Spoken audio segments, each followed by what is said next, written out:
இருக்கு. ஆனா ஏமாளி ஆயிருவோம் பயமாவும் இருக்கு. சார் ஏமாந்தா ஏமாந்துட்டு போறோம் சார். அவ்வளவு விவரமா இருந்து என்னத்த பண்ண போறோம் எனக்கு தெரியலையே. என்ன பண்ணிடுவோம் சொல்லுங்க.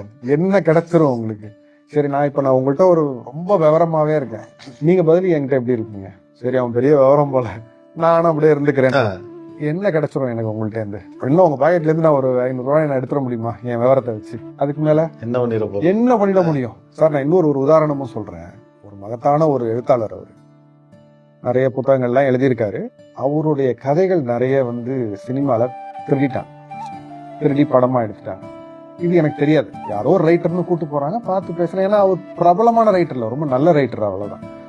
அவரோட இதெல்லாம் படிச்சுட்டு நான் மிரண்டு போய், சார் என்ன சார் சூப்பரா எழுதிருக்கீங்க? இல்லைங்க அந்த படத்துல வந்துச்சுல, அது நான் இதுல எழுதுனதான் பாருங்கிறாரு. உண்மை புக்ல இருக்கு. அப்படியே அங்கேருந்து சுட்டுருக்காங்க, இங்கேருந்து சுட்டுருக்காங்க. என்னங்க அவரையும் உங்களுக்கு தெரியுங்கிறீங்க? ஆமா தெரியும், பட் எடுத்துட்டு தான் சொன்னாங்க. அப்புறம் நான் என்ன சொல்றது? சரி நம்ம வேற ஏதாவது எழுதுவோன்ட்டு அப்படியே போய், என்னங்க சொல்றீங்க? இப்படி ஏமாத்தி இருக்காங்க. ஏங்க ஏமாத்திட்டு போறாங்க. என்ன இருந்தாலும் என் நண்பன் தானே.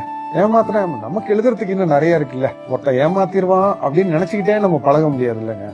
அவன் ஏமாத்துறானா, சரி போ விடு அப்படிங்கிறான். இன்னும் நல்லவங்க எத்தனையோ பேர் இருக்காங்க. நான் அவங்க கூட பேசிட்டு அவங்கள்ட்ட இருந்து நான் நிறைய கதைகள் நான் எழுதிக்கிட்டே தான் இருக்கேன். சந்தோஷமா தான் இருக்கேன். அதுக்கு நான் அவ்வளவு விவரமெல்லாம் இருக்கு தேவையில்லைங்க. கதைகள் வராது நமக்குள்ள, உண்மையான அந்த இது வராது, அன்பு வராது. இவ்வளவு கவனமாலாம் அந்த உலகத்துல ஒண்ணு இருக்க வேண்டியது இருந்து ஒன்றும் யூஸ்ஃபுல் பெருசா ஒன்றும் இருக்க போது இன்னும் என்ன சொல்ற, மிஞ்சி போனா அந்த 500 ரூபா போகும். போனா போது யாரோ ஒருத்தர் கொடுத்துட்டு போயிடுவாங்க. அடுத்ததாக